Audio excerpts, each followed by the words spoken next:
Sa ngalan ng Ama, ng Anak, ng Espiritu Santo, Amen.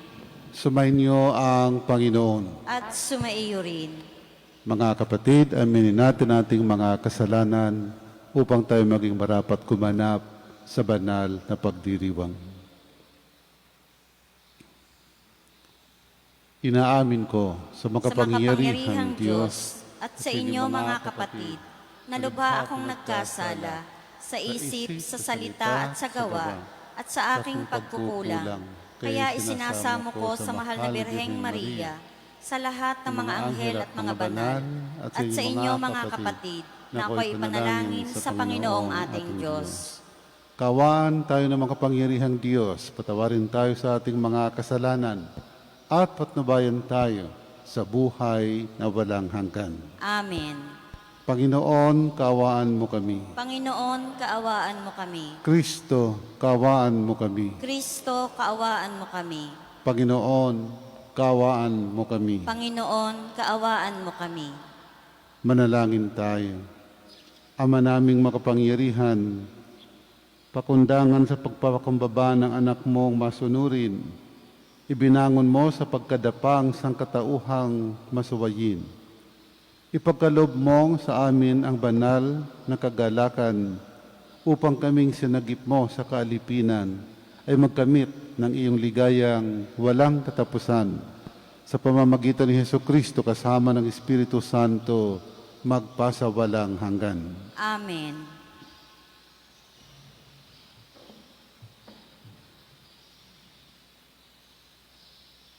Pagbasa mula sa aklat ni Propeta Oseas. Ito ang sinasabi ng Panginoon. Israel, manumbalik ka na sa Panginoon na iyong Diyos.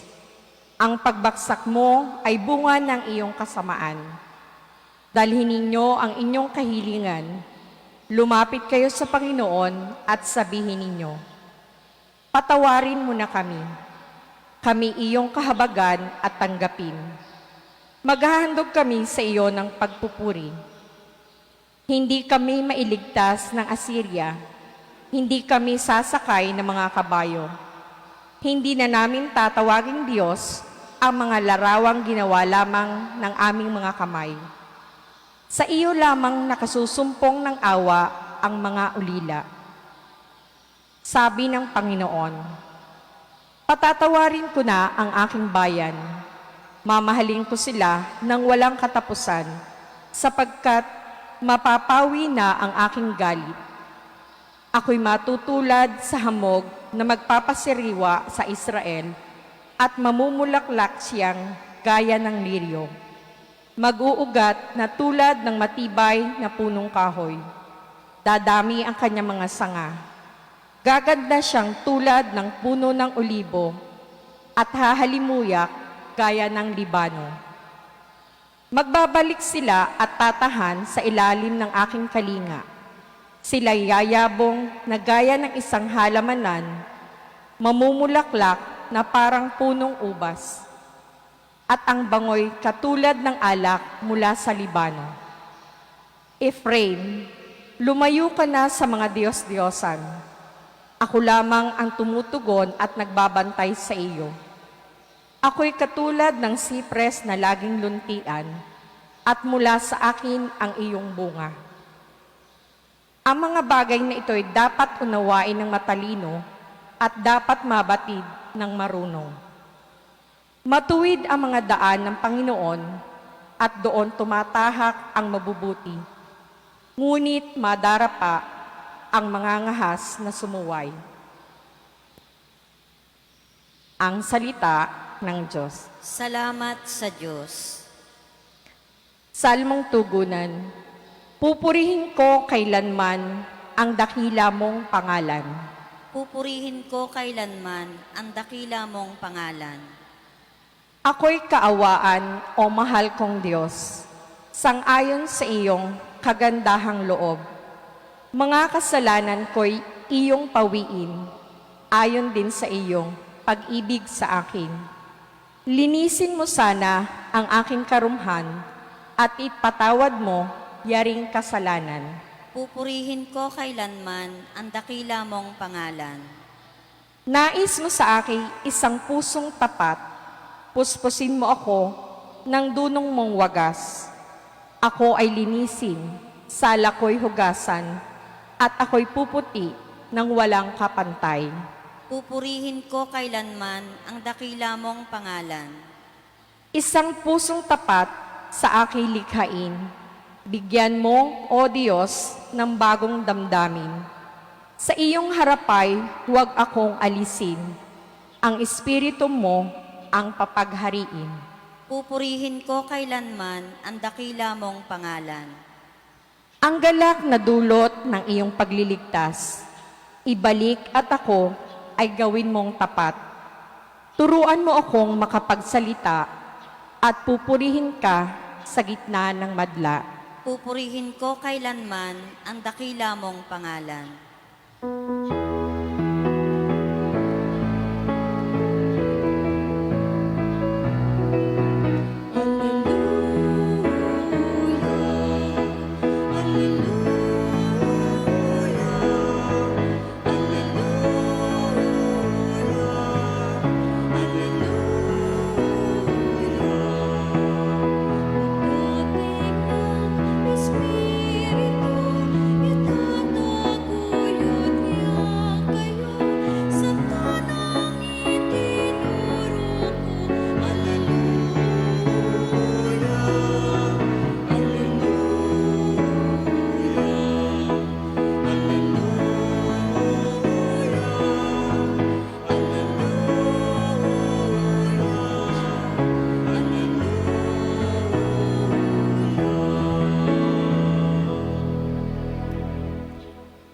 Sumainyo ang Panginoon. At sumaiyo rin. Ang mabuting balita ng Panginoon ayon kay San Mateo. Papuri sa iyo, Panginoon.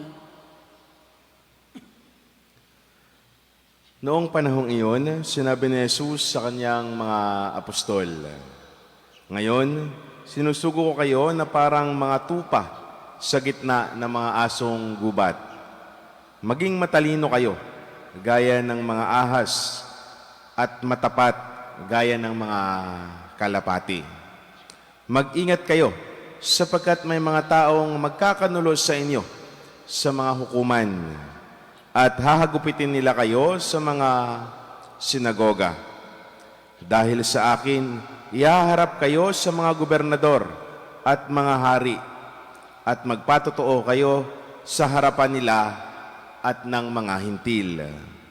Kapag nililitis na kayo, huwag kayong mabalisa tungkol sa sasabihin ninyo o kung paano ninyo sasabihin. Pagdating ng oras, ito'y ipagkakaloob sa inyo, sapagkat hindi kayo ang magsasalita, kundi ang Espiritu ng inyong Ama ang magsasalita sa pamamagitan ninyo. Ipagkakanulo kayo ng kapatid ang kanyang kapatid upang ipapatay. Gayon din ang gagawin ng ama sa kanyang anak. Lalabanan ng mga anak ang kanilang mga magulang at ipapapatay. Kapuputan kayo ng lahat dahil sa akin. Ngunit ang manatiling tapat hanggang wakas ang siyang maliligtas. Kapag inuusig nila kayo sa isang bayan, tumakas kayo sa kasunod. Sinasabi ko sa inyo, hindi pa ninyo napupuntahan ang lahat ng bayan ng Israel, ay darating na ang anak ng tao. Ang mabuting balita ng Panginoon. Pinupuri ka namin, Panginoong Hesukristo. Magandang umaga po sa inyong lahat. At sa mga patuloy na nakikisa sa atin sa ating Facebook Live, sa kanilang tahanan, sa kapilya po na nasa sakupan ng ating parokya at sa ibang dako ng bansa, magandang umaga din po. Sa atin pong mabuting balita, malinaw pong sinabi ni Jesus, ang manatiling tapat hanggang wakas ang siyang maliligtas.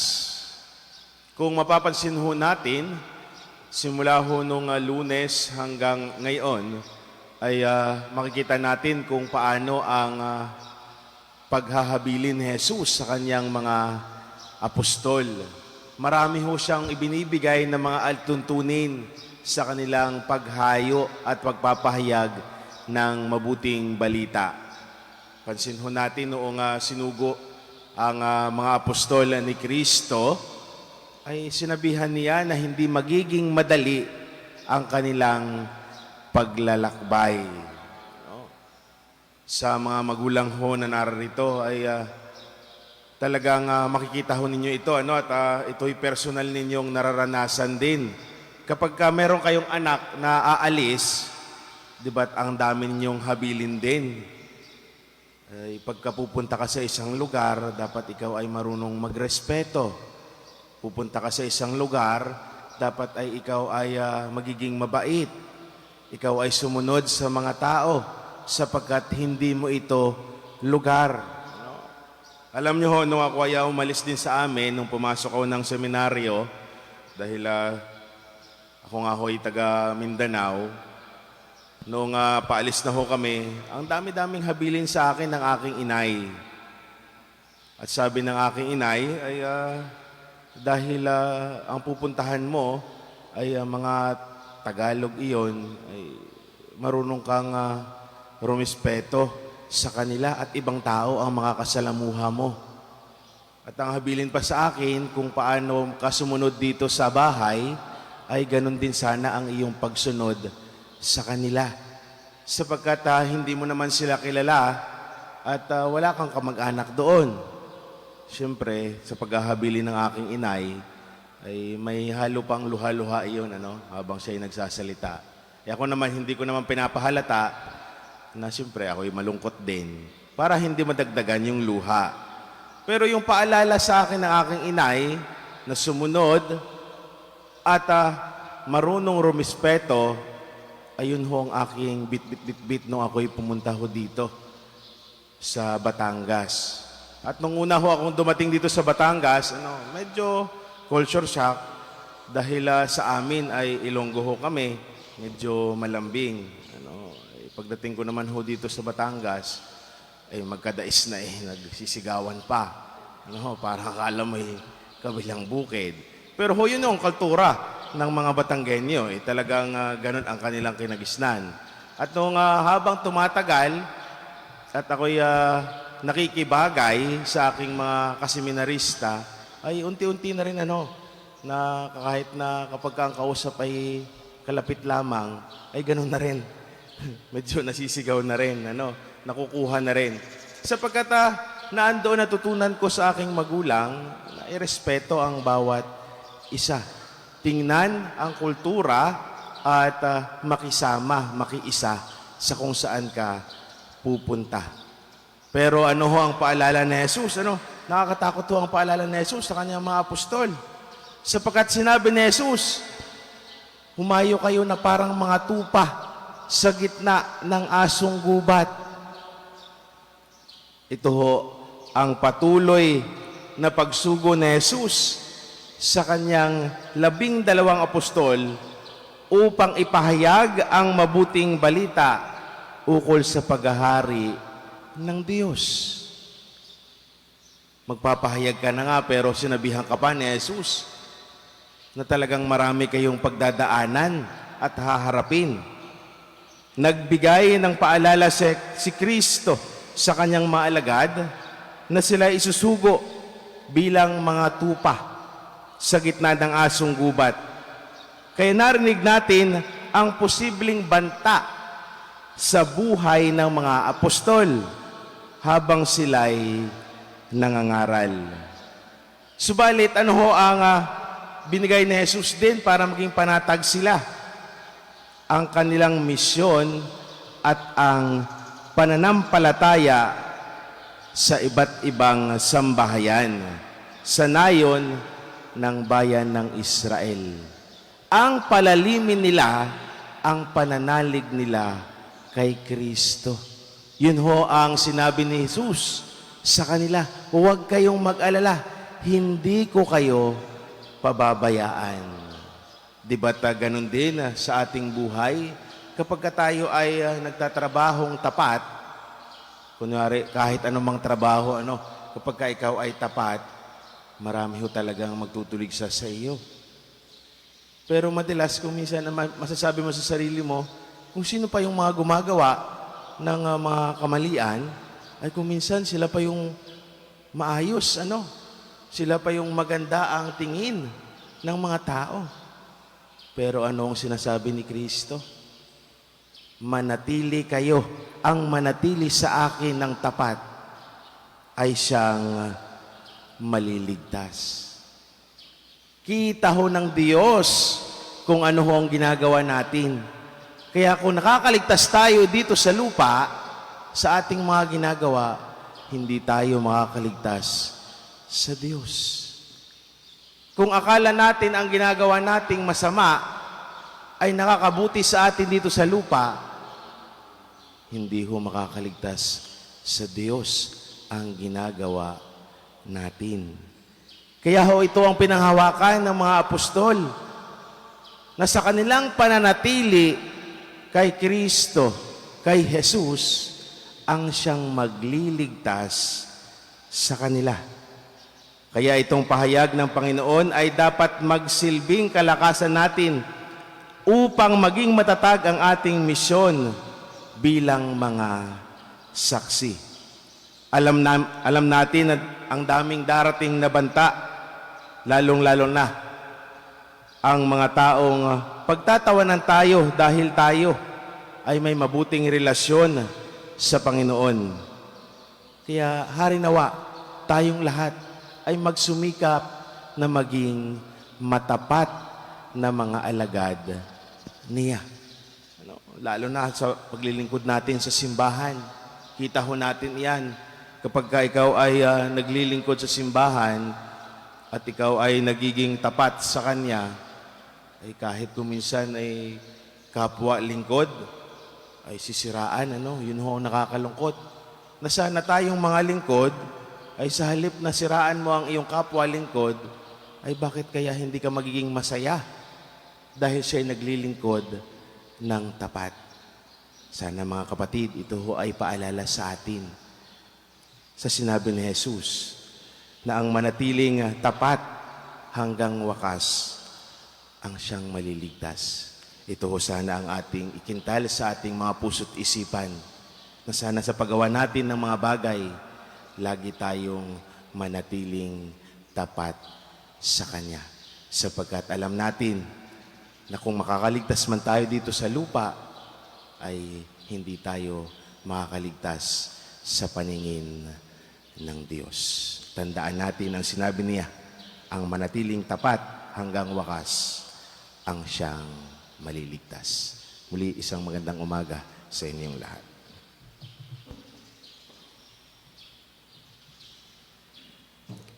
May tiwala sa paggabay at proteksyon ng Diyos. Halina at lumapit tayo sa Kanya na siya laging handa sa pagkalingang hindi magmamaliw.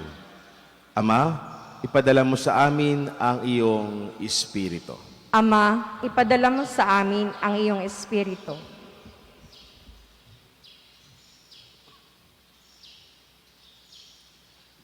Ang mga pinuno ng simbahan, naway maging matatag at walang takot na ipahayag ang mensahe ng Diyos sa gitna ng mga pagbatikos. Manalangin tayo sa Panginoon. Ama, ipadala mo sa amin ang iyong Espiritu. Ang mga bansa at ang sangkatauhan, naway mapalaya sa makasalanang sistema ng operasyon at terorismo. Manalangin tayo sa Panginoon. Ama, ipadala mo sa amin ang iyong Espiritu. Yoong mga nakararanas ng pagsubok sa kanilang buhay may asawa, naway makatanggap ng biyaya na magsumikap na mapanatili ang kanilang mga pangako. Manalangin tayo sa Panginoon. Ama, ipadala mo sa amin ang iyong Espiritu. Yaong mga pinahihirapan ng takot at ligalig, naway makatagpo ng kaligtasan sa ating komunidad. Manalangin tayo sa Panginoon. Ama, ipadala mo sa amin ang iyong Espiritu. Yaong mga namayapa, naway umani ng pabuya sa kanilang mabuting mga gawain, sa walang hanggang kaharian ng Diyos. Manalangin tayo sa Panginoon. Ama, ipadala mo sa amin ang iyong Espiritu.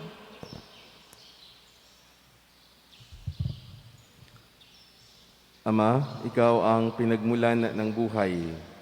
Lupigin mo ang kadiliman ng kasamaan sa aming mga puso at punuin mo kami ng liwanag ng iyong pagpapala. Hinihiling namin ito sa pamamagitan ni Kristo na aming Panginoon. Amen.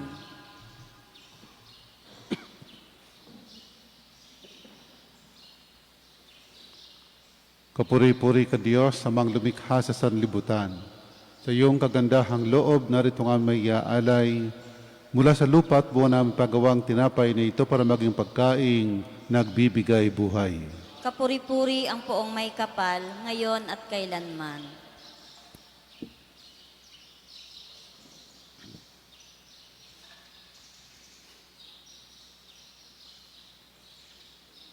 Kapuri-puri ka Diyos, amang lumikha sa sanlibutan. Sa iyong kagandahang loob, narito nga may iaalay mula sa katas ng ubas at bunga ng aming paggawa, ang alak na ito para magiinuming nagbibigay ng iyong Espiritu. Kapuri-puri ang poong may kapal, ngayon at kailanman.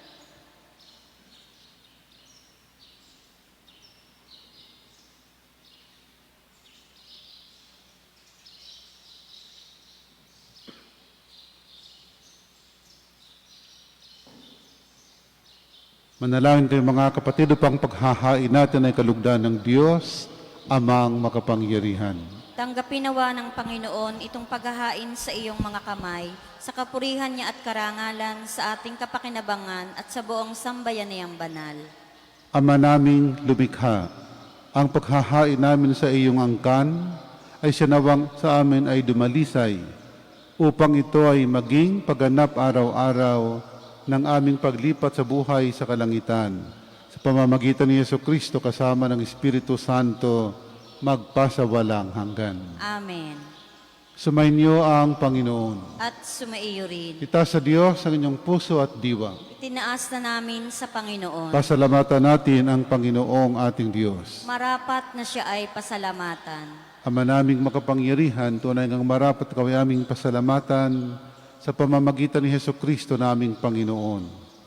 Utang na loob ang nagbubunsod upang gunitain ang kamatayan niya para kami buhayin. Pagtitiwala ang sanhi ng ligayang hindi malilimot. Sa pagkabuhay niyang sa amin ay kaloob. Pag-asa ang dahilan ng pagiging handa para sa pagbabalik niyang totoong dakila. Kaya kaisa ng mga anghel ang sisiawit ng papuri sa iyo. Nang walang humpay sa kalangitan, kami nagbubunyi sa iyong kadakilaan. Santo, Santo, Santong Panginoong Diyos ng mga hukbo, napupuno ang langit at lupa ng kadakilaan mo, o sana sa kaitaasan. Pinagpala ang naparirito sa ngalan ng Panginoon, o sana sa kaitaasan.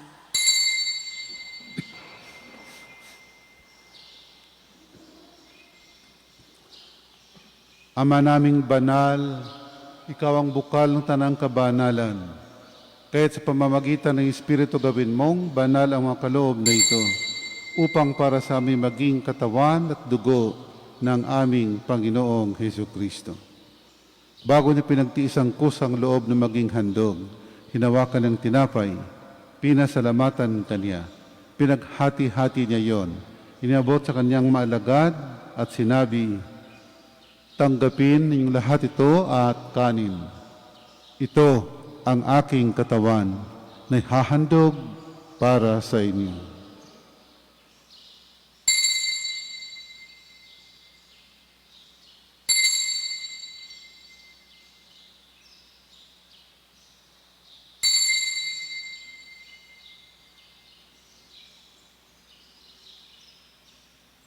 Gayon din naman, nung matapos ang hapunan, hinawakan niyang kalis.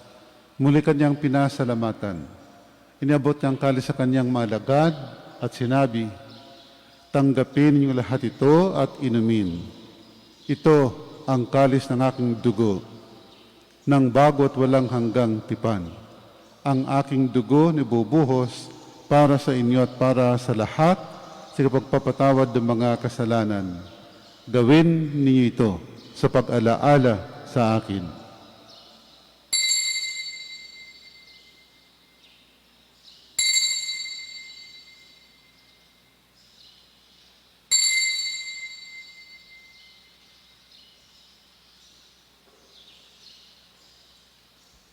Ipagbunyi natin ang misteryo ng pananampalataya. Si Kristo'y namatay, si Kristo'y nabuhay, si Kristo'y babalik sa wakas ng panahon. Ama, ginagawa namin ngayon ang pag-aalala sa pagkamatay at muling pagkabuhay ng iyong anak. Kaya tiniaalay namin sa iyong tinapay na nagbibigay buhay at ang kalis na nagkakaloob ng kaligtasan. Kami nagpapasalamat dahil kami iyong minarapat at tumayo sa harap mo para maglingkod sa iyo. Isinasamo namin kaming magsasalo-salo sa katawan at dugo ni Kristo ay mabuklod sa pagkakaisa sa pamamagitan ng Espiritu Santo. Ama, lingapin mo ang simbahang laganap sa buong daigdig. Puspusin mo kami sa pag-ibig, kaysa ni Francisco naming Papa, ni Gilbert naming Obispo at ng Tanang Kaparian. Alalahanin mo ang kapatid naming nahimlay na may pag-asang sila'y muling mabubuhay. Gayon din ang lahat ng mga pumanaw. Kawaan mo sila't patuloyin sa iyong kaliwanagan. Kawaan pagindapatan kaming lahat makasalo sa iyong buhay na walang wakas. Kaysa ng mahal ni Birheng Maria, Ina ng Diyos, kaysa ng poong San Jose, ng mga apostol at ng lahat ng mga banal na namuhay dito sa daigdig ng kalugod-lugod sa iyo. May pagdiwang nawa namin ng pagpupuri sa kararangal mo sa pamamagitan ng iyong anak na aming Panginoong Hesukristo. Sa pamamagitan ni Kristo kasama niya at sa Kanya, ang lahat ng parangal at papuri ay sa iyo, Diyos amang makapangyarihan, kasama ng Espiritu Santo, magpasawalang hanggan.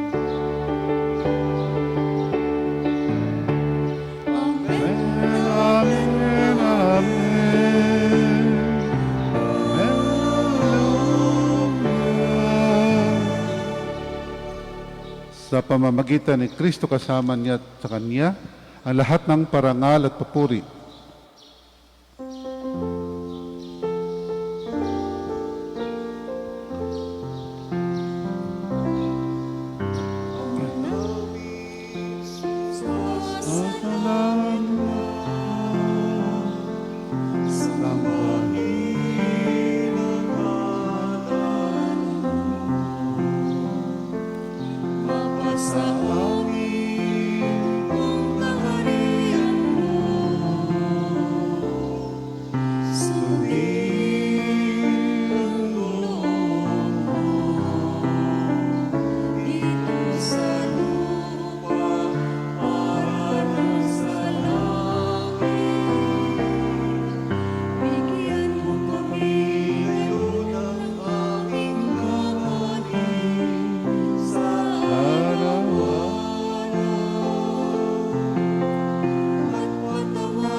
Hinihiling namin kami ang Diyos sa lahat ng masama, pagkaluban ng kapayapaan araw-araw. Iligtas sa kasalanan ng tilayo sa lahat ng kapahamakan. Samantalang aming pinanabikan dakilang araw ng pagpapahayag ng tagapagligtas naming si Hesu Kristo. Sapagkat iyo ang kaharian at ang kapangyarihan at ang kapurihan magpakailanman. Amen. Panginoong Hesu Kristo, sinabi mo sa iyong mga apostol, kapayapaan ang iniiwan ko sa inyo. Ang aking kapayapaan binibigay ko sa inyo. Tunghayan mo ang aming pananampalataya at huwag ang aming mga pagkakasala. Pagkaluban mo kami ng kapayapaan at pagkakaisa ayon sa iyong kalooban, kasama ng Espiritu Santo, magpasawalang hanggan. Amen. Ang kapayapaan ng Panginoon ay laging sumainyo. At sumaiyo rin. Magbigayan kayo ng kapayapaan sa isa't isa. Kordero ng Diyos na nag-aalis sa mga kasalanan ng sanlibutan, maawa ka sa amin. Kordero ng Diyos na nag-aalis ng mga kasalanan ng sanlibutan, maawa ka sa amin. Kordero ng Diyos na nag-aalis ng mga kasalanan ng sanlibutan, ipagkaloob mo sa amin ang kapayapaan.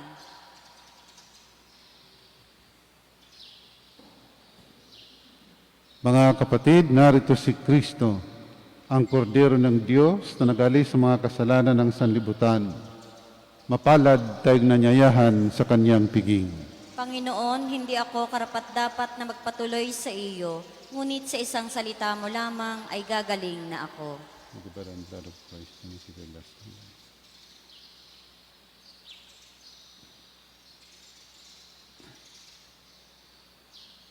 Ang katawan ni Kristo. Amen.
Kahabagan tayo ng Diyos at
Manalangin tayo.